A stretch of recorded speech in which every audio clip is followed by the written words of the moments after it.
میری بہنوں، میرے بھائیوں، ہمیشہ اپنے ماں باپ کی عزت کیا کرو، کیونکہ ماں باپ سے بڑھ کے کوئی شے نہیں ہے دنیا میں، ان سے بڑا درجہ کسی کا نہیں ہے۔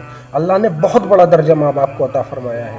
اور پھر سب سے بڑی بات، ماں باپ جب اپنی اولاد کو پیدا کرتے ہیں، جب اولاد چھوٹی ہوتی ہے تو کتنی بڑی بڑی تکلیفوں سے گزرتے ہیں، کتنی بڑی بڑی پریشانیوں سے گزرتے ہیں، اپنے لیے نہیں، اپنی اولاد کے لیے۔ اس اولاد کے لیے ماں کتنا درد سہتی ہے، باپ کتنی مصیبتیں سہتا ہے۔ باپ کے پسینے کی ایک بوند کی قیمت اولاد نہیں ادا کر سکتی، نہ بیٹی نہ بیٹا۔ باپ اتنی محنت کرتا ہے اپنی بیٹیوں کے لیے، اتنی محنت کرتا ہے اپنی اولاد کے لیے، مگر پھر بھی اولاد بڑی ہو کے ماں باپ سے بدسلوکی کرتی ہے۔ تمہیں وہ یاد ہے جب بچپن ہوتا ہے تو خوشیوں کا زمانہ ہوتا ہے، جب جوانی ہوتی ہے تو انسان کو بچپن کی یاد آتی ہے، اور جب بوڑھا ہو جاتا ہے تو پھر جوانی نہیں ملتی ہے۔ ایسے ہی جب ماں باپ نہیں ہوں گے تو تمہیں دعا دینے والا کوئی نہیں ہوگا، دعا دینے والا نصیب نہیں ہوگا انسان کو۔ جو ماں باپ دعا دیتے ہیں وہ بہتر دعا دیتے ہیں، اور اللہ ان کی دعا قبول کرتا ہے۔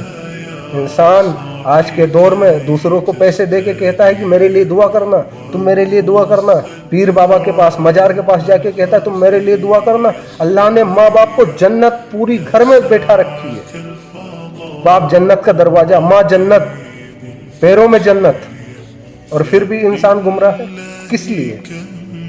اللہ نے اتنی بڑی شخصیت، اتنا درجہ بلند انسان تمہارے گھر میں بیٹھا رکھا ہے، اس کے باوجود بھی تم اس کی قدر نہیں کرتے ہو۔ اپنے باپ کو گلے لگا لو، کچھ لوگوں کو ان سے ملنے کے لیے قبرستان جانا پڑتا ہے۔ حقیقت بات ہے، اپنے ماں باپ سے کچھ لوگوں کو ملنے کے لیے قبرستان جانا پڑتا ہے، پھر انہیں وہ احساس، اس دل کے اندر وہ احساس ہوتا ہے کہ کاش ہم نے اپنے ماں باپ کو جوانی میں گلے لگایا ہوتا، اپنی موجودگی میں، اپنے ماں باپ کے ہوش و حواس میں اپنے ماں باپ سے پیار کیا ہوتا، اپنے ماں باپ کو سمجھا ہوتا، اپنے ماں باپ کی قدر کری ہوتی، تو آج مجھے احساس نہیں ہوتا، اپنے ماں باپ کے ساتھ بدسلوکی نہیں کی ہوتی۔ انسان قبر پہ جا کے اپنے ماں باپ کی روتا ہے، پریشان ہوتا ہے، مگر پھر وہ احساس کسی مطلب کا نہیں، کسی کام کا نہیں۔ تو میرے دوستوں، میرے بھائیوں، اپنے ماں باپ کی قدر کرو، اپنے ماں باپ کو سمجھو۔